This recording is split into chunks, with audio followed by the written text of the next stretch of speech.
LCU மூடப்படல. ஜனநாயகி ரிப்போர்ட்டரா பண்ணிட்டு இருக்கீங்க அப்படின்றதும் தகவல் வந்துச்சு. வினோதனாவும் விஜயனாவும் ஒரு நாள் கூப்பிட்டாங்க. ஸோ அது கேமியா பண்ணேன். அது அவ்வளோதான் என்னால் சொல்ல முடியும். அதுக்கு மேலே சென்சார் இஷ்யூ கூலிலும் ஏ சர்டிஃபிகேட் வந்திருந்தது, ஜனநாயகிலையும் அது பாதிக்கப்பட்டிருக்கு. சென்சார் போர்டு நான் கூலி சொல்லணும்னா ஏ சர்டிஃபிகேட் வாங்கணும்னு போல, ஜனநாயகன் இடத்துல நீங்கள் வினோதனாட தான் கேட்கணும். நான் சென்சாருக்குள்ளே போகல. எப்போ திருப்பி வருவேன்னு தெரியாது. கார்த்தி சாருக்கும் அவங்க டீமுக்கும். கைதி தூக்கி இருந்த ஸ்லாட்டுக்கு இன்னொரு டைரக்டர் கொடுத்தாரு. எனக்கு அல்லு அர்ஜுன் சார் ரொம்ப பிடிக்கும். ஒரு 3-4 வருஷமா பேசிட்டு இருக்கோம் ஏதோ ஒரு படத்துல கொலாப் பண்ணலான்னு. அதுவும் நிறைய சம்பளம் கேட்டேன், அதனால கைதி 2 பண்ணல அப்படிலாம் போட்டுதான். இல்லை லாஸ்ட் வீக் அவங்க எல்லாரையும் மீட் பண்ணி பேசிட்டேன். ஸோ என்னோட அடுத்த படம் கைதி 2 தான் இருக்கும். எல்சியூ இல்லை, எல்சியூ க்ளோஸ் ஆயிடுச்சு அதெல்லாம் போட்டிருந்தாங்க. கைதி 2 ஆகட்டும், விக்ரம் 2 ஆகட்டும், ரோலக்ஸ் இண்டிவிஜுவல் ஃபிலிம் ஆகட்டும், இதெல்லாம் என்னோட கமிட்மெண்ட்ஸ். ஸோ இதை நான் பண்ணாமல் போக முடியாது. ரஜினி சார், கமல் சார் படம் 2 பேருமே மீட் பண்ணேன். அந்த 2 பேருமே இந்த மாதிரி ஒரு படம் பண்ணலான்னு சொன்னாங்க.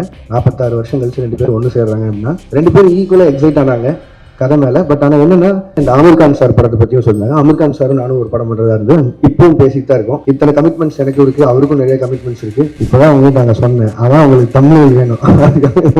சுகமாலாம் இல்லை, நான் நல்லா இல்லை, கொஞ்சம் கஷ்டமா தான் இருக்கு. டைரக்ஷன் நம்ம தெரிஞ்ச வேலை செய்யறதுக்கும் தெரியாத வேலை செய்யறதுக்கு வித்தியாசம். லோகேஷ் கனகராஜ் ஒரு மனநல டாக்டர் கூட பார்க்கணும் அளவுக்கு உச்சமா கமெண்ட் வந்தது. மலேசியாலாம் போய் விஜய் சார் நிறைய சப்போர்ட் பண்ணீங்க. அடுத்து இந்த ஏப்ரல் மே பிரச்சாரத்துக்காக போவீங்களா? அந்த வகையிலும் சப்போர்ட் இருக்குமா? பிரச்சாரம் தான் இல்லைண்ணே, அரசியலுக்கு எனக்கு என்னென்ன சம்பளம். ரஜினி சார், கமல் சாரை பத்தி பேசினால அவங்க 2 பேரை வந்து அன்ஃபாலோ பண்ணிட்டேன். அவங்க 2 பேரும் எந்த இடத்துல இருக்காங்க, நான் அவங்க கூட ஒர்க் பண்ணதே ஒரு பாகியமா நினைச்சிட்டு இருக்கேன். இன்னைக்கு தேதிக்கு அப்படி யாராவது அன்ஃபாலோ பண்ணிட முடியுமா? இல்லை அது எப்படி பாசிபிளா இருக்கும்? உங்களை பத்தி சோசியல் மீடியால ஒரு நடிகையோட சேர்த்து காதல், லவ் அது இதுன்னு வந்துட்டு இருக்குது. எனக்கு ஆல்ரெடி ஃபேமிலி இருக்கு சார். ஸோ இந்தியாவுடைய one of the most wanted director, இந்த ஜெனரேஷனுடைய மோஸ்ட் செலிப்ரேட்டட் டைரக்டர் திருமிகு லோகேஷ் கனகராஜ் அவர்களை அன்புடன் பேச அழைக்கிறேன். எல்லாருக்கும் வணக்கம். முதல்ல எல்லாருக்கும் குடியரசு தின நல்வாழ்த்துக்கள். சுதர்சன் சொன்ன மாதிரி அப்படி ஒன்றும் பயங்கரமான ஒரு ப்ரெஸ் மீட்டோ அந்த மாதிரிலாம் ஒன்றும் இல்லை. எனக்கு இந்த கூலி ரிலீஸ்க்கு அப்புறம் உங்களை யாரையுமே சந்திக்கல. யூஸ்வலாக ஒரு படம் ரிலீஸ் ஆனதுக்கப்புறம் ஏதோ ஒரு தேங்க்ஸ் மீட்டோ, சக்ஸஸ் மீட்டோ இல்லை ஏதோ ஒரு வகையில் சந்திச்சிருவேன். இந்த தடவை சந்திக்க முடியல. கிட்டத்தட்ட ஒரு 6 மாதம் ஆச்சுன்னு நினைக்கிறேன். அந்த நீலம் பண்பாட்டு மையம் போகும்போது அப்பவும் பேசணும்னு நினச்சேன். பட் ஆனால் கொஞ்சம் அவசரமாக போக வேண்டியிருந்ததால் அப்பவும் சரியாக பேச முடியல. ஸோ அடுத்த படத்துக்கு மூவ் ஆகிறதுக்குள்ளே என் சைட்லேருந்து ஒரு 2-3 விஷயம் நிறைய இந்த சோஷியல் மீடியாவில் போயிட்டு இருந்தது. அதுக்கு நான் அட்ரஸ் பண்ணணும்னு நினச்சேன். ஸோ அதுக்காக தான். ஸோ முதல்ல கூலியிலேருந்தே ஆரம்பிச்சு தான் நினைக்கிறேன். முதல்ல மக்களுக்கு நன்றி. 35 நாள் கிட்ட கூலி தியேட்டரில் ஓடிச்சுன்னு நினைக்கிறேன். நான் வசூல் அதை பற்றி பேச விரும்பல. ஒரு லாபகரமான படம்னு சன் பிக்சர்ஸ் சொன்னாங்க. அண்ட் 1000 விமர்சனங்களை தாண்டி அந்த படம் 35 நாள் ஓடினதுக்கும் இல்லை இவ்வளோ தூரம் வசூல் பண்ணதுக்கும் மக்களுக்கு மிகப்பெரிய நன்றி. அண்ட் பத்திரிகையாளர்களுக்கு நன்றி. அண்ட் யூடியூபர்ஸ் எந்தெந்த வகையில் அந்த படத்தை பற்றி பேசினாங்களோ, மீம் கிரியேட்டர்ஸ், ரிவ்யூவர்ஸ், கிரிட்டிக்ஸ் எல்லாருக்குமே ஒரு மிகப்பெரிய நன்றி. அதில் வந்த கிரிட்டிக்ஸ் வந்து நிறைய விஷயங்கள் என்னை யோசிக்க வச்சுருக்கு. எப்படின்னா, ஸோ இதுதான் எங்கிட்ட எதிர்பார்க்குறாங்க, இந்த மாதிரி கதை சொல்கிறது தான் எதிர்பார்க்குறாங்கிற வரைக்கும் நிறைய விஷயம் நானும் அதை லேர்னிங்காக எடுத்திருக்கேன். அண்ட் அதை என்னோடய அடுத்தடுத்த படங்களில் அவ்வளோ தூரம் விமர்சனங்கள் இல்லாத படங்களை தர முயற்சி செய்வேன். நன்றி. அண்ட் அதுக்கடுத்து ரஜினி சார், கமல் சார் படம், அதை பற்றியும் நிறைய விமர்சனங்கள் போயிட்டு இருந்தது. என்ன எது கிளாரிட்டி இல்லாமல் அதை பற்றியும் என் சைட்லேருந்து ஒரு கிளாரிட்டி கொடுத்துருன்னு ஆசைப்பட்டேன். கூலி ரிலீஸ் ஆகிற டைமில் 2 பேருமே மீட் பண்ணேன். அண்ட் 2 பேருமே இந்த மாதிரி ஒரு படம் பண்ணலான்னு சொன்னாங்க. எனக்கு அது மிகப்பெரிய ஆப்பர்ச்சுனிட்டி. கிட்டத்தட்ட 46 வருஷம் கழிச்சு 2 பேரும் ஒன்று சேர்றாங்க அப்படின்னா அவங்க வந்து என்னை டைரக்ட் பண்ண சொல்லி கேட்டதே எனக்கு பெரிய விஷயமா இருந்தது. ஆனால் எனக்கு அப்போ கைதி 2 இருந்தது. கைதி 2 தான் என்னோட இமீடியட் நெக்ஸ்ட் ஃபிலிமாக இருந்தது. பட் ஆனால் இந்த ஆப்பர்ச்சுனிட்டியை மிஸ் பண்ண முடியல. ஸோ அதனால் நான் ப்ரொடக்ஷன் சைடில் சொல்லிவிட்டு நான் இந்த படம் முடிச்சுட்டு வந்துடுறேங்க, ஏன்னா இது திருப்பி இப்படி ஒரு ஆப்பர்ச்சுனிட்டி கிடைக்காதுன்னு சொல்லிட்டு நான் வந்துட்டேன். ஒரு 1.5 மாதம் சின்சியராக எழுதினேன். முடிஞ்ச அளவுக்கு ட்ரை பண்ண 2 பேரையும் வச்சு ஒரு படம் பண்ணுறதுக்கு. 1.5 மாதம் கழிச்சு நேரில் போய் மீட் பண்ணி 2 பேருக்கும் தனித்தனியாக நரேஷன் போச்சு. 2 பேரும் ஈக்குவலாக எக்ஸைட் ஆனாங்க கதை மேலே. பட் ஆனால் என்னென்னா 2 பேரும் நிறைய ஆக்ஷன் ஃபிலிம்ஸ் கண்டினியூஸாக பண்ணிட்டு இருக்காங்க. ஜெயிலர் 2 வரைக்கும் ரஜினி சார் ஆகட்டும், இப்போது கமல் சாரோட அடுத்த அன்புரி மாஸ்டர் டைரக்ஷனில் வர படமாகட்டும். ஸோ எல்லாமே ஹெவி ஆக்ஷனாக இருக்குது. திரும்பவும் கேப் இல்லாமல் இன்னொரு ஆக்ஷன் போகணுமாங்கிறது அவங்களுக்குள்ள ஒரு கேள்வியாக இருந்து 2 பேரும் ஒரு லைட் ஆர்டட் ஃபிலிமாக எதிர்பார்த்துட்டு இருக்காங்கிறது எனக்கு அது மூலிமா தெரிஞ்சு 2 பேரும் சொன்னாங்க. பட் லைட் ஆர்டட் ஃபிலிம் எனக்கு பண்ண வராது. அண்ட் அதை நான் ஜெனுவனாக சொல்லிட்டு வெளில வந்துட்டேன். பட் ஆனால் நான் இப்போது சொல்லிட்டு போனதுக்கப்புறம் எப்போ திருப்பி வருவேன்னு தெரியாது கார்த்தி சாருக்கும் அவங்க டீமுக்கும். ஸோ அதனால் அவருக்கு கைதி டூக்கு இருந்த ஸ்லாட்டுக்கு இன்னொரு டைரக்டர் கொடுத்தாரு. இதுதான் ஆக்சுவலாக நடந்தது. அண்ட் அந்த கேப்பில் வேற என்ன பண்ணலாம் அப்படின்னு யோசிக்கும்போது மைத்ரி பிக்சர்ஸ் வந்து அவங்க எனக்கு கிட்டத்தட்ட ஒரு 6 இயர்ஸ் முன்னாடியே ஒரு அட்வான்ஸ் கொடுத்துருந்தாங்க. சரி, அந்த கமிட்மெண்ட்டை கிளியர் பண்ணிடலாம்னு யோசிக்கும்போது எனக்கு அல்லு அர்ஜுன் சார் ரொம்ப பிடிக்கும். ஒரு 3-4 வருஷமாக பேசிகிட்டு இருக்கோம் ஏதோ ஒரு படத்தில் கொலாப் பண்ணலான்னு. ஸோ இது எல்லாமே சேர்ந்து அமைஞ்சு வந்த மாதிரி இருந்தது. ஸோ இந்த கேப்பை யூஸ் பண்ணி இப்படி ஒரு படம் பண்ணிட்டு வந்துடலாம்னு யோசிச்சது தான். அதுவும் நிறையா சம்பளம் கேட்டேன், அதனால கைதி 2 பண்ணல அப்படிலாம் போட்டுதான். அப்படிலாம் இல்லை, சம்பளம்ன்றது உங்களுக்கு தெரியும், மார்க்கெட்டும் ப்ரொடியூசரும் நிர்ணயிக்கிறதா. நான் எவ்வளோ டிமாண்ட் பண்ணாலும் நம்ம படம் என்ன பண்ணியிருக்கோம் அதுக்கு தகுந்த மாதிரி தான் நம்ம சம்பளமும் இருக்கும். ஸோ அந்த ஒரு விஷயம் கிளியர் பண்ணணும்னு நினச்சேன். லாஸ்ட் வீக் அவங்க எல்லாரையும் மீட் பண்ணி பேசிட்டேன். ஸோ என்னோட அடுத்த படம் கைதி 2 தான் இருக்கும். அது ஏன் நான் ரொம்ப சால்ட்டாக சொல்கிறேன்னா, அந்த எல்சியூ இல்லை, எல்சியூ க்ளோஸ் ஆயிடுச்சு அதெல்லாம் போட்டிருந்தாங்க. அது வந்து ஜி ஸ்குவாட் இல்லை.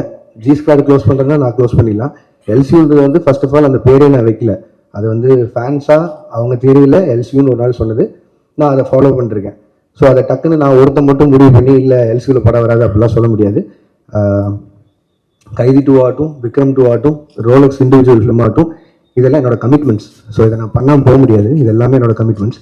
ஸோ அதனால் எல்சியூ மூடப்படல, திருப்பி ஓப்பன் ஆகும். இந்த அல்லு அர்ஜுன் சார் படம் முடிச்சோன்னே அது இப்போ தான் ஆக்சுவலி ப்ராப்பராக ஓப்பன் ஆகும்னு நினைக்கிறேன். அண்ட் அதுக்குள்ளே ப்ரொடக்ஷனில் பெல்ஸ் இருக்குது, அதுவும் எல்சியூக்குள்ளே தான் வருது. ஸோ ஏதாவது ஒரு பாயிண்டில் எல்சியூ சம்மந்தமான படங்கள் வந்துட்டே இருக்கும். அண்ட் இதுதான் மொத்த clarity. And Aamir Khan sir படத்தை பற்றியும் சொன்னாங்க. அமீர் கான் சாரும் நானும் ஒரு படம் பண்ணுறதா இருந்து இப்பவும் பேசிட்டு தான் இருக்கோம். இத்தனை கமிட்மெண்ட்ஸ் எனக்கு இருக்குது, அவருக்கும் நிறைய கமிட்மெண்ட்ஸ் இருக்குது. ஸோ அது எப்போன்னு தெரியல, பட் ஸ்டில் அது பேசிகிட்டு இருக்கோம். அண்ட் அவ்வளோதான், இதுதான் நான் மேஜராக அட்ரஸ் பண்ணணும்னு நினச்சேன். ஏன்னா இதுக்கு நான் ஒரு பாயிண்டில் பதில் சொல்லி ஆகணுன்ட்டே இருந்தது. ஏன்னா ஒரு சைடு 2 சைடில் எல்லா பக்கமும் பேசிட்டே இருக்காங்க. ஸோ என்னோட சைட்லேருந்து ஒரு கிளாரிட்டி கொடுத்துட்டு நான் அடுத்த படத்துக்கு மூவ் ஆகணும்னு இருந்தது. ஸோ அதனால தான் இந்த press meet. And thank you so much எல்லாரும் வந்ததுக்கு. உங்களுக்கு ஏதாவது கேள்விகள் இருந்தால் கேட்கலாம். வாழ்த்துக்கள். First thanks ma'am. Acting ventures பத்தி பேசவே இல்லையே. அதான் மேம் இப்போ தான் ஆரம்பிச்சிருக்கு, 2 ஸ்கெடியூல் முடிஞ்சிருக்கு. அது அருண் பேசினா நல்லா இருக்கும்னு நினைக்கிறேன், அதனால நான் பேசணும்னு நினைக்கிறேன். இன்னொரு 25 டேஸ் பேலன்ஸ் இருக்கு. அந்த படம் ஷூட் முடிச்சுட்டு நான் அடுத்து அல்லு அர்ஜுன் சார் படத்துக்கு மூவ் ஆகிடும். லோகேஷ் சார், உங்களுக்கு நடிக்கிறது ஈஸியா இருக்கா, டைரக்ஷன் பண்றது ஈஸியா இருக்கா? எல்சியூல தனுஷ் சிம்புலாம் சேர்த்துக்கு வாய்ப்பு இருக்கா சொல்லுங்க. ஏன்னா இவ்வளோ கேள்வி நடிக்கிறது அவ்வளோ ஈஸியாக இல்லைங்க, கஷ்டமாக தான் இருக்குது எனக்கு தெரிஞ்சு. அதான் நான் புதுசாக ஏதாவது கற்றுக்கணும், சும்மா இருக்க டைம் இப்படி ஏதாவது செலவு பண்ணணும்னு சொல்லி பார்த்தது தான். அண்ட் அருணுக்கு எனக்கு கம்ஃபர்ட் இருந்தது, ஃப்ரெண்டு வேறு. ஸோ அதனால் ஈஸியாக அந்த படம் பண்ணி முடியும்னு நினச்சேன். பட் ஆனால் அவ்வளோ ஈஸி இல்லை, கஷ்டம் தாங்க அது. திருப்பி அது கம்மி பண்ணுவோம் இல்லையா தெரியல. இப்போ சொன்னேன்ல இவ்வளோ லைனப் இருக்குது, ஸோ அதெல்லாம் பண்ணணும். ஸோ தெரிலங்க. Lokesh. Hello. Yes sir. So initial days like lot of positive reviews வந்தது, லைக் நிறைய உங்களுக்கு நீங்கள் தான் மோஸ்ட் செலிபிரேட்டட் டேரக்டர் அப்படிங்கிற மாதிரிலாம் நிறைய போயிட்டு இருந்தது. ரீசெண்டாக நெகட்டிவ்ஸும் இருக்குது, லைக் ஹேட்ரடும் இருக்குது. So handling both these things different spectrum, like அதை எப்படி பார்க்குறீங்க, like how you handle those? இல்லைங்க, நான் அதான் முன்னாடி தான் நான் சொல்கிறது ஒன்று தான். நான் அதை எதுவும் பர்சனலாக எடுத்துக்க மாட்டேன், ஏன்னா அது என்னோட வேலை. இப்போ வந்து என்னோட ஃபஸ்ட்டு படம் இல்லை கூலி, என்னோட ஃபஸ்ட்டு படம் மாநகரம். கிட்டத்தட்ட 9 வருஷமா எவ்வளோ பாராட்டுகள் வாங்கியிருப்பேன்னு எனக்கு தெரியும். அவ்வளவோ பாராட்டிட்டு இருக்காங்க. டக்குன்னு விமர்சனம் வரும்போது அதை மட்டும் நான் ஒத்துக்க மாட்டேன்னு சொல்கிறது நியாயம் இல்லை. என் படங்கிறது மக்களுக்காக, அது அவங்களுக்கு காட்டும்போது விமர்சனம் வரும்போது அது ஏற்றானே ஆகணும். ஸோ அதனால் அதை நான் ஸ்பிட் பண்ணி பார்க்கல. அண்ட் ரெண்டாவது அதை நான் பர்சனலாக எடுத்துக்கல, அது ப்ரொஃபஷனாக மட்டும் வச்சுக்கலான் இருக்கேன். ஸோ அதனால் success and average and going back அது உண்மை தானே, எல்லாருக்குமே நடக்கிறது தானே. ஸோ அதனால் நான் பெருசாக எடுத்துக்கல. Thank you. Hello, hi sir, Bhuvanesh from the Hi, Hindu. You have a very loyal and passionate fan base, sir. அவங்க உங்களுக்கு கிரிட்டிசைஸ் பண்ணுறப்போ கூட it comes from a place of emotional investment that they've had over the years. இவ்வளோ படங்கள் பண்ணதுக்கப்புறம் how do you now define the relationship that you have with your audience? இல்லைங்க, அவங்க ஜென்யூனாக பேசுறதுல it is not just criticism, but அதில் ஏதோ ஒரு அக்கறை இருக்குன்னு நான் பார்க்குறேன். இப்போ நான் எக்ஸாம்பிளாக தான் சொல்கிறேன், ஒரு 10 ஃப்ரெண்ட்ஸ் இருக்காங்கன்னு வைங்களேன், அது எல்லாமே சரின்னு சொல்லிட்டு யாரோ ஒருத்தர் மட்டும் இல்லைடா நீ செய்கிறது தப்புன்னா அவன் உண்மையிலே ஃப்ரெண்டுன்னு நினைக்கிறேன். அந்த லாயல் பேஸ் ஆஃப் ஃபேன்ஸாக இருக்காங்க நான் நினைக்கிறேன். ஸோ அதனால I'm very happy about them. Sir Akshay from the new Indian express. நீங்கள் ஒரு ஃபியூ இயர்ஸ்க்கு முன்னாடி வந்து சொல்லியிருந்தீங்க, இந்த மாதிரி எனக்கு ப்ராஜெக்ட்ஸுக்கு நடுவில் வந்து கொஞ்சம் ஸ்பேசிங் பண்ணணும், so that I can write அப்படின்ற மாதிரி சொல்லிட்டு, இப்போ நீங்கள் அடிஷ்னலாக வந்து ஆக்டிங்கும் பண்ணுறீங்க. So doesn't that defeat the purpose? இல்லைங்க, அப்படி பார்த்தா I can take lot of breaks. But பிரச்சனை என்னென்னா, இப்போ சொன்ன அந்த கமிட்மெண்ட்ஸ் எல்லாம் இருக்குல்ல, இது எல்லாமே ஒரு டைம் லைனில் இப்படி போகும்னு நினச்சி பண்ணுறோம். அது நடக்காமல் போகும்போது நம்மளுக்காக வெயிட் பண்ணுற ஹீரோஸ் இருக்காங்க, நமக்காக வெயிட் பண்ணுற ப்ரொடியூசர்ஸ் ஆயிடுறாங்க. ஸோ அதில் நிறைய அவங்களோட ஃபண்ட்ஸ் இன்வால்வ் ஆகுது. ஸோ என்னோட பிரேக்ஸ் வந்து அதில் அப்படி ஆகாது. அண்ட் இது நான் மெயினாக பண்ணணும்னு நினச்சது காரணம் என்னன்னா, ஆஃப்டர் கூலி ஐ நோ ஐ டேக் ஒரு 7-8 months பிரேக்குன்னு சொல்லி. ஸோ அந்த கேப்பில் ஒன்று பண்ணலான்னு யோசிக்கும் போதா அண்ட் அருண் எக்ஸ்பிளைன் பண்ணும்போதும் இந்த ஃபிலிமுக்கு ஒரு 60 days போதும் அப்படிங்கிற மாதிரி இருந்தது. ஸோ அதனால் என்னால் ஈஸியாக பண்ணிட முடியும். எதிர் வேறு எங்காவது ஒரு வெக்கேஷன் போகிறதுக்கு பதிலாக இதில் போனால் கொஞ்சம் அப்சர்வ் பண்ணலாம், கற்றுக்கலாங்கிற ஒரு பாயிண்ட் தான். பட் ஏன் இப்போ நம்ம ஏற்கனவே எழுதி வச்சிருந்த கதைனா அவ்வளோ ஒர்க் பண்ண தேவையில்லை. ஐ மீன் மற்ற இப்போதைக்கு அதை எவ்வளோ தூரம் கான்டெம்பரரி அடாப்ட் பண்ண முடியுமோ அதுக்கு மட்டும் பண்ணிட்டு போயிடலாம். புதுசாக போய் ஃப்ரெஷ்ஷாக ஒரு கதை எழுதணுன்னா பிரச்சனை தான். ஸோ ஏன் இந்த வயசில் ஓடி பார்த்தலாங்க தான். Lokesh sir, Yes, ma'am. Abhirami from Dinamalar. Hi, ma'am. First of all, thanks and appreciation for this clarification. ஏன்னா இந்த clarification இல்லாமல் நிறைய உங்களை பற்றி போயிட்டே இருந்தது. Welcome ma'am. Thank you so much for that. இப்போ நீங்கள் ஆக்டிங்கில் மறுபடியும் இது டிரெக்ஷன் ஆக்டிங்க்கு வந்திருக்கீங்க. To you have any idea to extend this acting? ஏன்னா இப்போ 2 ஸ்கெடியூல் முடிச்சிருக்கேன்னு சொல்லியிருக்கீங்க. ஸோ திரும்ப ஆக்ஷன் பண்ணலாமா, நடிக்கலாமா, இல்லை நீங்கள் டைரக்ஷனுக்கே திரும்பி போயிடலாம் அப்படின்னு முடிவு? இல்லை மேம், திரும்பி போகிறக்கான விஷயமே இல்லை. இடையில ஸ்கூலில் லீவ் விட்ட மாதிரி தான் அந்த கேப்பில் ஓடி போய் நடிச்சுட்டு. பட் ஆனால் என் ப்ரொஃபஷன் டைரக்ஷன் தான் மேம், நான் அதில் தான் இருக்க போகிறேன். இதே மாதிரி திருப்பி ஒரு 6 மாதம் படங்களுக்கு நடுவில் கேப் வந்து ஒரு சின்னதாக யாராவது ஒரு கதை எடுத்தால் நடிக்கலாமா. பட் இப்போதைக்கு அந்த எண்ணெல்லாம் இல்லைங்க. அருண் படம் முடிச்சுட்டு டைரக்ஷன் போகும். Thank you, ma'am. சார் அல்லு அர்ஜுன் படம் இரும்பு கை மாயாவி. சார் இரும்பு கை மாயாவி அந்த கதை தான் அல்லு அர்ஜுன் பண்ணுறேன். இல்லை சார், அது வந்து இப்போ தான் அனௌன்ஸே பண்ணியிருக்காங்க சார் அந்த படத்தை பற்றி. ரெண்டாவது அவங்க ப்ரொடியூசர் சார்பாக அவங்க சைட்லேருந்து வர அனௌன்ஸ்மெண்ட் வர வரைக்கும் மட்டும் இருக்கலாம். இப்போதைக்கு ஒரு படம் பண்ணுறோம் sir. Lokesh sir. Yes sir. Sir அதாவது கூலி படம் ரிலீஸ்க்கு முன்னால் நீங்கள் சில இன்டர்வியூஸ்லாம் கொடுத்தீங்க. அதை வந்து ஆடியன்ஸ் பாயிண்ட் ஆஃப் வியூவில் வந்து அது ஒரு எக்ஸாஜரேஷன்னு நினச்சிட்டு அதை பற்றி சோஷியல் மீடியாவில் வந்து உங்களை பற்றி நெகட்டிவிட்டியோட பேச ஆரம்பிச்சாங்கன்ற மாதிரி தான் தோணுது. அது உண்மையிலே என்ன தான் நடந்துச்சு சார்? நீங்கள் சொன்னது என்ன, செஞ்சது என்ன, மக்கள் மத்தியில் எப்படி போய் சேர்ந்துச்சு சார்? இப்போ நான் சொன்னாலும் திருப்பி அதான் நடக்க போகுது சார். நான் வந்து ஒரு படத்தோட கலெக்ஷனை பேஸ் பண்ணி ஒரு படம் பண்ண முடியாதுங்கிறது அது என்னோட ஐடியாலஜி. சினிமாவை 1000 கோடி சம்பாதிச்சு காட்டுறேன்னு ஒரு படம் எழுதவே முடியாது. நான் அதான் முன்னாடின்னு சொல்கிறேன். பட் ஆனால் என்னென்னா நம்ம டெக்னீஷியன்ஸும் நம்ம கூட இருக்கவங்க யார் எவ்வளோ சொன்னாலும் அவங்க அந்த படத்து மேலே எக்ஸைட்மெண்ட், ரஜினி சார் மேலே இந்த எக்ஸைட்மெண்ட், அவ்வளோ ஸ்டார்ஸை பார்த்த எக்ஸைட்மெண்ட்டில் இந்த 1000 கோடிங்கிற பிரச்சனையை ஆரம்பிச்சிடுவாங்க ஸ்டார்டிங்லேருந்து. இப்போ அதனால 500 கோடிக்கு சம்பாதிச்ச படம் கூட இப்போ வந்து நான் பதில் சொல்கிறேன் அங்கே ஆயிடுச்சு. கிரிட்டிசிசம் அதெல்லாம் விட்டலாம். பட் ஆனால் கொடுத்த இன்டர்வியூஸுமே சரி, நான் அதை ரொம்ப ஸ்ட்ரெஸ் பண்ணியே சொல்லிட்டு இருந்தேன். இந்த மாதிரி 1000 கோடிங்கிறத ப்ரெஷரைஸ் பண்ண வேணாம், அந்த அப்படி ஒரு படமாக எக்ஸ்பெக்ட் பண்ணாதீங்க. ஒரு commercial film Rajini sir enjoy பண்ணுற மாதிரி ஒரு படம் இருக்கும் தான் நான் முன்னாடி இந்த எல்லா இன்டர்வியூலையும் சொன்னேன். பட் எனக்குமே வந்து ஏதோ ஒரு பாயிண்டில் ஒரு டிரான்ஸ்பரன்சி, ஒரு அளவை மெயின்டைன் பண்ணுங்கிறது நான் இந்த படத்துல இருந்து என்னோட லேர்னிங்காக இருக்க போகுது. ஏன்னா எவ்வளோ பேசினா போதும். ஏன்னா நான் ரொம்ப கனெக்ட் ஆகி நிறையா ஃப்ரெண்ட்ஸோடு உட்காந்து பேசுகிற மாதிரி பேசிடுறேன். அது வந்து ரொம்ப எக்ஸாஜரேட் ஆன மாதிரி ஆயிடுது. ஸோ படம் ரிலீஸ்க்கு அப்புறம் அதுவே எனக்கு பேக் ஃபேர் ஆகிற மாதிரி ஆயிடுது. ஸோ நான் இதுக்கு மேலே கொஞ்சம் டிரான்ஸ்பரன்சி மெயின்டைன் பண்ணிக்கணும்னு நினைக்கிறேன் சார். இதோட கண்டினியூஷனாக நான் கேட்குறேன். It is not only because of you. நீங்கள் ஒருத்தர் கோர்ஸ் இருந்து நிறைய செலிபிரிட்டிஸ்க்கு வந்து இந்த ஐடி விங் ஆட்டம் வச்சிருக்காங்க sir. They have a social media team ஆட்டம். அந்த டீம் அட்மினிஸ்ட்ரேட் பண்றவங்க வந்து அவங்க போடக்கூடிய சில ட்வீட்ஸோ இல்லை சோஷியல் மீடியாவில் போடக்கூடிய பதிவோ இட் பிகம்ஸ் அ பேக் ஃபயர்ன்ற மாதிரி ஆயிடுது. ஏன்னா உங்களை பத்தி நீங்க சொல்லாதே எக்ஸாஜரேட் பண்ண மாதிரி ஒரு படம் வந்து உங்களுன்னு சொல்லலை, இன் ஜென்ரல் நான் ஆஸ்கிங்.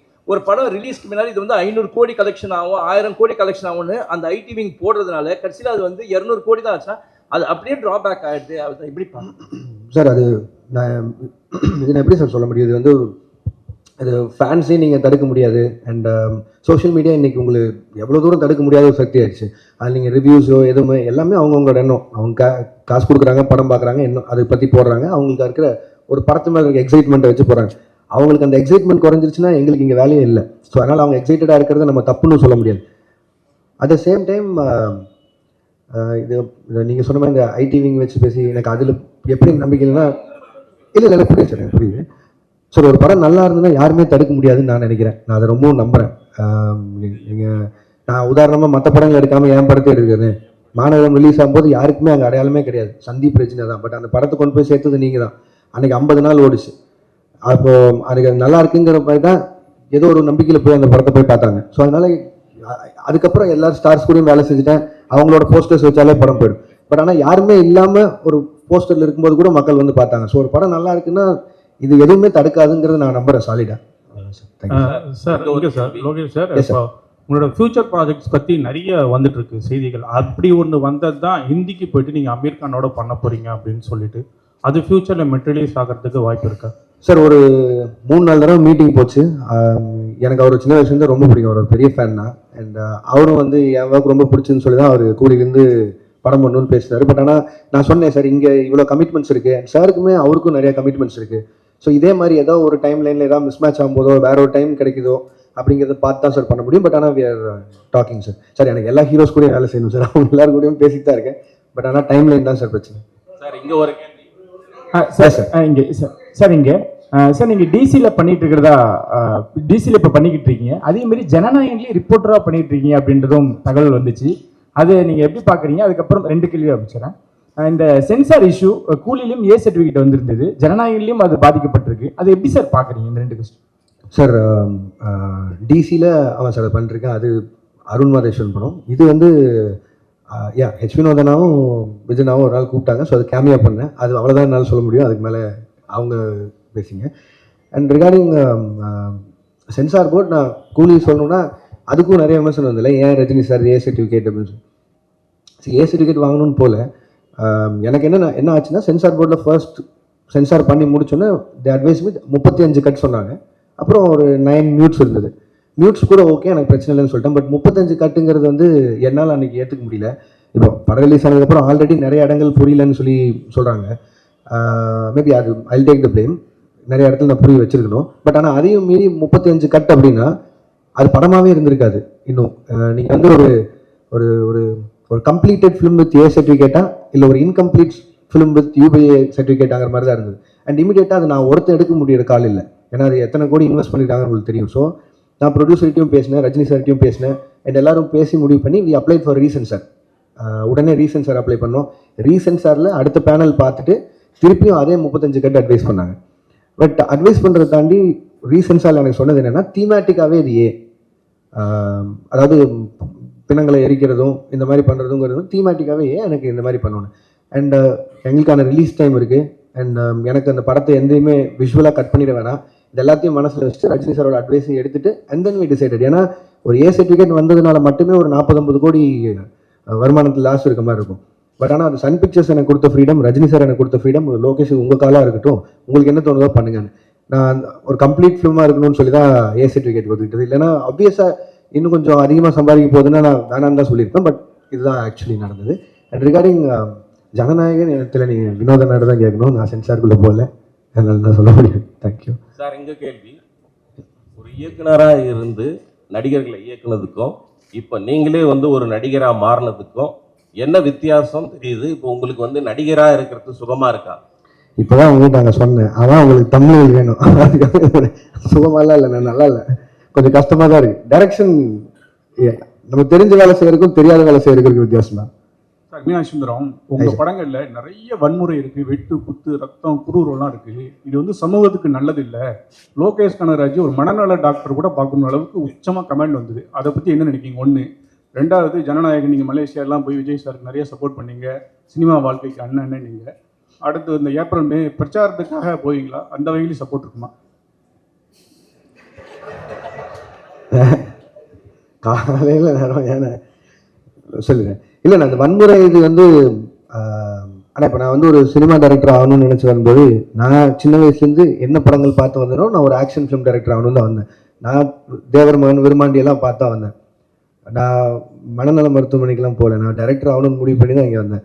அண்ட் இப்போ அதையும் தாண்டி இப்போ கில்பில் ஆகட்டும், வெளிநாட்டு படங்கள் பார்த்தா அதுக்கும் ஆஸ்கர்லாம் கிடைக்குது, அதாவது ஆக்ஷன் படங்களுக்கு. ஸோ இப்போ நம்ம இந்த இந்த ஜென்ரேஷனில் இருக்கவங்க எல்லாருமே கம்பேர் பண்ணுறதே வந்து கேம் ஆஃப் த்ரோன்ஸ் பார்க்குறாங்க, பிரேக்கிங் பேட், டெக்ஸ்டர் எல்லாத்தையும் பார்த்துறாங்க. ஸோ இதுவே 10 வருஷம் ஆயிடுச்சு இதெல்லாம் வந்து. அப்போ என்னென்னா அவங்க ஆன் பார் நாங்கள் பார்க்குற இந்த வெப் சீரிஸ் அளவுக்கு இருக்கா அப்படிங்கிறத கம்பேரிசன் வைக்கிறாங்க. அதுக்காக வயலன்ஸ் பண்ணி ஒரு படத்தை பண்ணுறது மட்டும்தான் ஹாலிவுட் லெவலுக்கு கம்பேர் பண்ணுறதுன்னு நான் சொல்ல, அதையும் காரணமாக வைக்கிறாங்க. ஒரு 2.5 மணி நேரம் நீங்கள் தேட்டருக்குள்ளே வந்ததுக்கு நான் உங்களை என்கேஜாக வச்சுக்கணும்னு நினைக்கிறதே எனக்கு அவ்வளோ பெரிய சேலஞ்சாக இருக்குது. இதில் இந்த சோகால்டு வயலன்ஸ், நான் வயலன்ஸ்லேயே சொல்ல விரும்புகிறேன், அது ஒரு ஆக்ஷன் படம். எப்படி ஜாக்கி சானை பார்த்தோம், எப்படி ப்ரூஸ்லி பார்த்தோம், அர்னால்டோ பார்த்தோம், அப்படிலாம் பார்த்து தான் வந்தோம். அதுக்கப்புறமா ரஜினி சார் பார்த்தோம், நம்ம ஊர்லேயே கமல் சார் பார்த்தோம், எல்லா ஆக்ஷனும் விஜயகாந்த் சாரோட ஒன்று தேட்டரில் விடாமல் பார்த்தோம். இதெல்லாம் தான் ஒரு ஆக்ஷன் டைரக்டர் ஆகணும்னு மாற்றுறது. இது எப்படின்னா, இதை இப்போ வந்து ஏதோ ஒரு பக்கம் பார்த்துட்டு இந்த மாதிரி நீங்கள் சொன்ன மாதிரி இன்ஃப்ளூயன்ஸாக இப்படி பண்ணுறாங்க அப்படின்னா அது அவ்வளோ ஈஸியாக அப்படி சொல்லிட்டு கடந்து போகிற விஷயம் இல்லைண்ணே. ஒரு தப்பு நடக்குது, அதுக்கு இந்த டேரக்டரோட படம் தான் காரணம்னு சொல்லிட்டா அது அவ்வளோ ஈஸி இல்லைண்ணே. இப்போ எனக்கு ஒரு பொறுப்பு இருக்கணும்னு சொல்கிறீங்களே, இருக்குது, சமூக பொறுப்பு இருக்குது, ஓகே, நான் வயலன்ஸ் கம்மியாக பார்க்குறவங்களுக்கும் அந்த பொறுப்பு இருக்கணும் இல்லைண்ணே. அப்புறம் எதுக்குன்னு படிக்கிறோம், எதுக்கு இத்தனை பேர் அப்பா அம்மா வளர்த்து எவ்வளோ பேர்கிட்ட அட்வைஸ் கேட்குறோம், எல்லாருமே இருக்குல்ல. ஸோ அது ஈஸியாக கடந்து போகிற விஷயமே இல்லைன்றேன். அதையும் மீறி உங்களை ஒரு சினிமா ஒரு 2.5 மணி நேரம் பொழுதுபோக்கு படம் உங்களை மாற்றுதுன்னா மனசார நம்ம எவ்வளோ வீக்காக இருக்கும். அப்போ நாளைக்கு எதில் வேணாலும் இன்ஃப்ளூயன்ஸ் ஆகும்ல, அது நம்ம தானே, நம்ம கையில் தானே இருக்குது. அதை காரணம் காட்டிடக்கூடாதுன்னு சொல்கிறேன். 2 சைடும் பொறுப்பாக இருக்கணும்னு தான் நான் சொல்கிறேன். லோகேஷ் பிரச்சாரம் என்ன இல்லைண்ணே, அரசியலுக்கு எனக்கு என்னென்ன சம்பந்தம். இப்ப தேவதாஸ் படம் பண்றீங்க, தேவதாஸ்ல இந்த கெட்டப் தானா? ஏன்னா தேவதாஸ்னாவே தாடி வச்சுன்னு தான் வரணுமா? இல்லை லோகேஷ் கனகராஜ் வந்து அது மாதிரி மென்ஷன் பண்றாங்களா? அதுக்கப்புறம் வந்து நீங்க நடிக்க போறேன்னு சொன்ன பிறகு எந்தெந்த ஆக்டர் வந்து உங்களை வந்து நடிக்காத நீ டைரக்டே பண்ணுன்னு சொன்னாங்க? ரஜினி சார், கமல் சார் என்ன சொன்னாங்க? இல்லைண்ணே, இந்த ஃபஸ்ட்டுக்கு லைன் ஆஃப் கேள்விக்கு வந்து அருண் தான் பதில் சொல்லணும். தேவதாஸ் தாடி வச்சிருக்கணுமா வச்சிருக்கூடாதா அதெல்லாமே அவன் தான் பதில் சொல்லணும். இது வந்து அவன் இப்படி வர சொன்னான், அதனால நான் இப்படி நடிச்சிட்டு இருக்கேன், அவள் தான் என்னால் பதில் சொல்ல முடியும். அண்ட் இல்லைங்க, நான் ரஜினி சார்கிட்ட போகிறதுக்கு முன்னாடி அவர் தெரியும் நான் நடிக்கிறேன். நான் இப்போ கூலியிலேருந்து வரும்போது அவர் வாழ்த்துக்கள் தான் சொன்னார், கமல் சார் வாழ்த்துக்கள் தான் சொன்னார். அண்ட் நான் விஜயநாட்ட பேசினேன், அவர் வாழ்த்துக்கள் சொன்னார். அண்ட் சேது நான் மீட் பண்ணும்போது பேசினேன். அவள் யாராவது அன்றைக்கி பார்க்குறோமோ அது மட்டும் தான் மீட் பண்ணி பேசணும். அண்ட் இன்னொரு கிளாரிட்டியும் கொடுக்கணும்னு நினச்சி, இந்த நீங்கள் இந்த ரஜினி சார் கமல் சாரை பற்றி பேசினால அவங்க 2 பேரை வந்து அன்ஃபாலோ பண்ணிட்டேன் ட்விட்டர்லேருந்து அப்படின்லாம் சொல்லியிருந்தாங்க. அவங்க 2 பேரும் எந்த இடத்துல இருக்காங்க, நான் அவங்க கூட ஒர்க் பண்ணதே ஒரு பாகியமாக நினச்சிட்டு இருக்கேன். நான் ஒரு ஊர்லேருந்து வந்து 2 பேரையும் டைரக்ட் பண்ணிட்டேங்கிறத ஒரு 2 வருஷத்துக்கு முன்னாடி ஸ்க்ரால் பண்ணும்போது லைக் போட்டதுக்கே நான் எவ்வளோ பதில் சொல்கிறேன், தெரியாமல் லைக் பண்ணதுக்கு எவ்வளோ பதில் சொல்கிறதுன்னு எனக்கு தெரியும். இன்றைக்கி தேதிக்கு அப்படி யாராவது அன்ஃபாலோ பண்ணிட முடியுமா, இல்லை அது எப்படி பாசிபிளாக இருக்கும்? அது ஏன் நான் சொல்கிறேன்னா, இப்போ எங்கள் அம்மாக்கெல்லாம் வந்து ட்விட்டர்னு என்னன்னு தெரியாது, ஃபாலோ அன்ஃபாலோன்னு என்னன்னு தெரியாது. ஆனால் அவங்க எனக்கு ஃபோன் பண்ணி ஏன்டா Kamal sorry Rajini sorry unfollow பண்ணுறேன்னு கேட்குறாங்க. ஏன்னா நான் சொல்கிறது கூட நம்ப மாட்டாங்க, நீங்கள் சொல்கிறது தான் நம்புகிறாங்க. அதனால தான் நான் சொல்லிட்டுருக்கேன். அந்த மாதிரி அன்ஃபாலோ பண்ணுறதோ அப்படி எதுவும் இல்லை. அதையும் மீறி இந்த மாதிரி ஏதாவது சென்சிட்டிவான விஷயம் இருந்ததுன்னா என் சைட்லேயோ இல்லை என் டீம் சைட்லையோ யாராவது கேட்டு கொஞ்சம் எழுதுனீங்கன்னா பேசுனீங்கன்னா நல்லா இருக்கும்னு நினைக்கிறேன். அதை வேண்டுகோளாக வச்சுக்கிறேன். மலேசியா போனதுக்கு அப்புறம் இங்கே தானே, மலேசியா போனதுக்கு அப்புறம் உங்கள் டிவிக்கு அந்த விஜய் ரசிகர்லாம் உங்களுக்கு கொண்டாடுறாங்க, ஏன் கொண்டாடுறாங்கன்னு யோசிச்சு பார்த்தீங்களா? இல்லை புரியல, யோசனைங்க.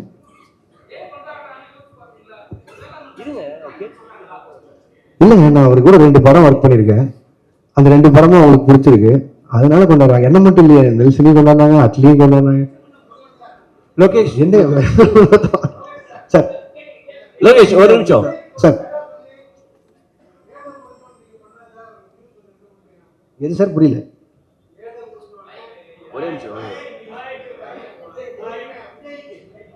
இல்லை சார், அப்படியெல்லாம் எதுவும் நடக்கல சார். லோகேஷ் ஒரே நீங்க அல்லு அர்ஜுனை வச்சு அட்லியும் பண்றாரு, அல்லு அர்ஜுனை வச்சு இப்ப நீங்க லோகேஷ் கனகராஜ் பண்ண போறாரு. ஸோ 2 பேருக்கும் உள்ள அந்த காம்பினேஷன்ல ஒரு ஹெல்த்தியான ஒரு காம்படிஷன் இருக்குமா, யாரு பெஸ்டா பண்றது அல்லது யார் படத்தை பீட் பண்றது அப்படின்னு சொல்லிட்டு? இல்லைங்க, 2 பேருமே எங்களோட அடையாளம் தமிழ் இண்டஸ்ட்ரி. ஸோ முடிஞ்ச அளவுக்கு இங்கே இருக்கிற இண்டஸ்ட்ரியை எவ்வளோ தூரம் மேலே கொண்டு போகிறோங்கிறது ஐடியா. அது அட்லீஸ்ட் சைடில் அவர் ட்ரை பண்ணுறாரு, என் சைடில் நான் ட்ரை பண்ணுறேன். 2 பேரும் ஃப்ரெண்ட்ஸ் தான். ஸோ அதனால் யார் படம் ஜெயிச்சாலும் அதிகமாக சம்பாதிச்சாலும் சந்தோஷம் தான். தமிழ் இண்டஸ்ட்ரியில இருந்தாலும் போகுது. 2 பேருக்குமே லோகேஷ் உங்களுக்கு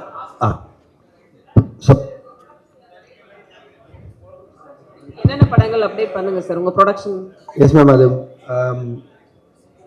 ப்ரொடக்ஷன் ஐடியாவே வந்து எனக்கு இந்த பொட்டன்ஷியல் ட்ரீம் வாரியர் பிக்சர்ஸ் அவங்களோட அந்த டைமில் அவங்க கண்டினியூஸாக படங்கள் பண்ணிருந்தாங்களே, பானரம், மாயா, அருவி, ஜோக்கர் அந்த மாதிரி. ஸோ அது மாதிரியான ஒரு சின்ன பட்ஜெட்டில் படங்கள் பண்ணுங்கிறது ஆசை. இப்போதைக்கு மிஸ்டர் பாரத்னு சொல்லிட்டு நிரஞ்சன் டைரக்டர் அவர் எடுத்த படம், அது முடிஞ்சிச்சு, போஸ்ட் ப்ரொடக்ஷனில் இருக்குது, ரிலீஸ்க்கு தயாராகிட்டு இருக்கு.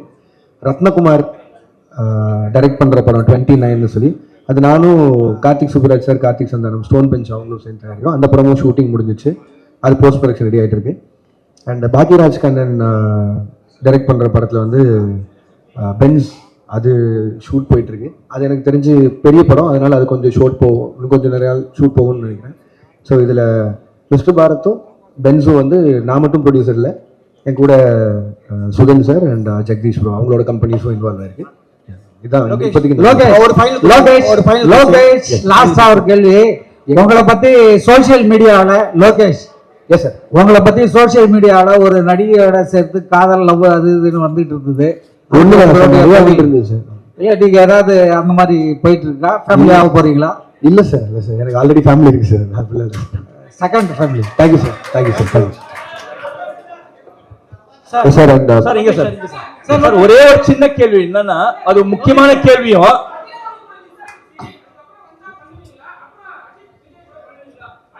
என்னங்க ஏங்க பண்ண மாட்டேன்னு சொல்ல போறேன், பண்ணதாங்க போறேன். லோகேஷ் ப்ரோ சொல்லுங்க. அது மிஸ் ஆகிறத தாண்டில என்னால் அப்படி இல்லை. ஒரு ஒரு அவங்க நான் ஆக்ஷன் படம் பண்ணணும்னு நினைச்சேன். பட் ஆனால் அவங்க ஒரு லைட் ஹார்ட்டட் படம் கேட்டாங்க. என்னால் பண்ண முடியல அது அந்த டைம்ல. இல்லை கண்டிப்பா வேற யாராவது பண்ணுவாங்க. லோகேஷ் மக்கள் மத்தியில பேசப்படுற ஒரே ஒரு விஷயம் என்னன்னா, எஸ் சார், இப்ப சமீப காலமா வரக்கூடிய படங்கள்ல இருக்க இயக்குனர்கள் இன்க்ளூடிங் லோகேஷ் கனகராஜ் படங்கள்ல வந்து ட்ரக் அபியூஸ் நிறைய இருக்கு, போதை கலாச்சாரத்துக்கு முக்கியத்துவம் கொடுக்கறதா சொல்லி பரவலான பேச்சு சார். இது நிறைய டாக்டர்ஸ் பேசியிருக்காங்க, அதை பத்தி மக்கள் நிறைய பேர் சொல்றாங்க. இதை பத்தி உங்களோட கருத்து என்ன? அதே மாதிரி இந்த மாதிரி ட்ரக் யூசேஜை வந்து படத்துல வந்து பிக்சரைஸ் பண்றது நல்லதா? அந்த சீன்ஸை வச்சுதான் படங்கள் ஓடுமா? ஓகே சார், நான் எனக்கு ஒரு 2 நிமிஷம் கொடுத்தீங்கன்னா நான் எக்ஸ்பிளைன் பண்ண ட்ரை பண்ணுறேன் சார். ஏன்னா இது ரொம்ப நாளாக இந்த அலிகேஷன் சொல்லிட்டு இருக்காங்க சார். நீங்கள் சொல்கிற பாயிண்ட் எனக்கு வேல்டாக புரிஞ்சிச்சு. அது இப்போ சொசைட்டியில் நடக்கிற எல்லா விஷயத்தையும் பார்த்தா அது இருக்க மாதிரி. பட் ஆனால் நல்லா நோட் பண்ணி பாருங்க சார், நான் பண்ண எல்லா படங்கள்லையுமே ட்ரக்கை வந்து இப்படி எடுத்துக்கிட்டா இந்த மாதிரி ஆயிடலாம், சந்தோஷமா இருக்கலாம் அப்படின்னு நான் சொல்லுறேன். எங்கேயுமே நான் சொல்ல சார். நான் கமர்ஷியல் படமே பண்ணாலும் அதில் நான் எனக்குன்னு ஒரு சொசைட்டி கன்சர்ன் இருக்குது சார். அதை மீறி நான் பண்ணதில்லை. நீங்கள் மாநகரம் எடுத்துட்டிங்கன்னா அதில் கடைசியில் அவர் சொல்லுவார், மனுஷங்க செய்கிற தப்புக்கு ஊரை கொத்த சொல்லி எந்த தப்பும் இல்லைன்னு. கைதி எடுத்துட்டிங்கன்னா கார்த்தி சாரும் சரி, மரியம் ஜாட் சாரும் சரி, கடைசியில் இதை எத்தனையும் எரிச்சு தாண்டா போவோம், இந்த நாயினால தான் உருப்படாமல் போகுதுங்கிற ஒரு வார்த்தையை சொல்லி தான் அதை மொத்தம் எரிப்பாங்க. நீங்கள் மாஸ்டரில் எடுத்துட்டிங்கனாலும் நான் இதே தான் சொல்லியிருப்பேன். அது எப்படி 18 வயசு கீழே இந்த உனக்கு ஆகல, நீ தேட்டருக்குள்ளே போகாதன்னு சொல்ல முடியுதோ, எப்படி வந்து சாராயமும் பீடியும் அவன் கையில் கிடைக்குதுன்னு. கமல் சாரை வச்சு இந்த ட்ரக் ஃப்ரீ சொசைட்டிக்கான மரியாதை என்ன, அது இப்படி ஆச்சுன்னா என்ன ஆகுங்கிறத அவங்களுக்கு சொல்லியிருக்கேன். இது என்னன்னா, எனக்கு கிடைச்ச ஹீரோஸ் மூலிமா எவ்வளோ தூரம் உறக்க அதை சொல்ல முடியுமோ அதை நான் சொல்லிட்டே தான் இருக்கேன். அதை நீங்கள் சொல்லணுன்னா ஒரு பாயிண்ட்ல இவ்வளோ ட்ரக்ஸ் இருக்குங்க. நான் கைதி படம் முடிக்கும்போது முதல்ல 900 கோடிக்கு ட்ரக்ஸ் மாட்டுமான்னு சொல்லியிருந்தாங்க. நான் ஷூட்டிங்கில் இருக்கும்போதே 20,000 கோடிக்கு ஒரு ஊரில் மாட்டுச்சு. ஸோ இது வந்து எதுவுமே நான் சொல்லி தரல. 20,000 கோடி நான் சொன்னது 900 கோடி தான் சொல்லியிருந்தேன். அப்படி பார்த்தாலும் கம்மி ரேஷியோட தான் சொல்லியிருந்தேன். இது இந்த சொசைட்டியே எவ்வளோ கஷ்டப்படுதுன்னு சொல்கிறேன் சார். இது மட்டும் இல்லை சார், என் சைடில் இதுக்கு நான் தான் பேசி ஆகணும். வெறுமனே இப்படி சொல்லிட்டு போயிடலாம், கமர்ஷியலாக வந்துட்டான் ட்ரக்ஸை வச்சு படம் பண்ணிட்டான் இல்லை சார். எவ்வளோ தூரம் சே நோ டு ட்ரக்ஸ் கேம்பெயினுக்கு நான் சப்போர்ட் பண்ணிட்டு இருக்கேன்னு எனக்கு தான் தெரியும். என் சைடில் அவ்வளோ கேம்பெயின்ஸ் நடந்துட்டு இருக்கு. ஒவ்வொரு காலேஜாக போய் இது ப்ரொபகண்டா மாதிரியே பண்ணிட்டு இருக்கேன். ஒரு 15,000 ஸ்டூடெண்ட்ஸை ட்ரக்ஸை தொட மாட்டேன்னு பிளட்ஜ் எடுக்க வச்சிருக்கேன். கோயம்புத்தூர் கமிஷனர்கிட்ட சே நோ டு ட்ரக்ஸ்ன்னு சொல்லி அந்த தலைப்பில் ஷார்ட் ஃபிலிம்ஸ் பண்ண வச்சு கோயம்புத்தூர் இருக்க எல்லா காலேஜையும் மொத்தமாக வச்சு ஒரு 60 ஷார்ட் ஃபிலிம்ஸ் வந்து அதில் யார் ஃபர்ஸ்ட் வராங்களோ அவனை அசிஸ்டண்ட்டாக சேர்த்துன்னு சொல்லியிருக்கேன். அவன் தான் இப்போ அசிஸ்டன்ட். ஸோ இது எல்லாமே என் சைட்லேருந்து நான் பண்ணிட்டு இருக்கேன் சார். இது வெறும் ஜஸ்ட் ஒரு சினிமாக்காக பண்ணணும் இல்லை, இது சொல்லணுன்னு இருந்தது சொன்னேன். அண்ட் இப்போ நான் சொல்கிறேன், பெரிய ஹீரோஸை வச்சு சே நோ டு ட்ரக்ஸ்ன்னு சொல்கிறது நான் அது ஒரு கன்சர்ன், அது நான் சொல்லிதான் ஆகணும்னு நினச்சிருக்கேன். எஸ் சொல்ல நோ சொல்லியிருக்கேன். அதை எல்லாரும் உறக்க சொல்கிறாங்க, ஹீரோஸும் சேர்த்து. இந்த எல்சி உருவானது வந்தால் இதில் திட்டவட்டமாக கமல் சார் சொன்ன மாதிரி தான் ட்ரக்ஸை இந்த சொசைட்டிக்குள்ளே வேணான்னு தீவிரமாக இருக்கிற தீவிரவாதின்னு அவர் சொல்லியிருப்பார்ல, அதை தான் நானும் கமர்ஷியல் ஃபார்மேட்டில் சொல்ல ட்ரை பண்ணுறேன். பட் ஆனால் நான் என்ன சொன்னாலும் நல்லதை கேட்கவே மாட்டோம், நான் கெட்டதை மட்டும்தான் பார்ப்போம்னு சொல்லியிருந்தா நானும் என்ன தான் சார் பண்ண முடியும். மேபி நான் பண்ணாமல் விட்டுறேன், அதனால பண்ணாமல் விட்டா சொசைட்டி மாறிடும்னா அது குட் தான், நான் அது பண்ண போகிறேன். Thank you sir. இன்வைட் அழைச்சிட்டு எல்லாரும் வந்ததுக்கு ரொம்ப நன்றி sir. And with your wishes and blessings என்னோட அடுத்த படத்துக்கு மூவ் ஆகிறேன். Thank you sir, thank you so much. Thank you sir.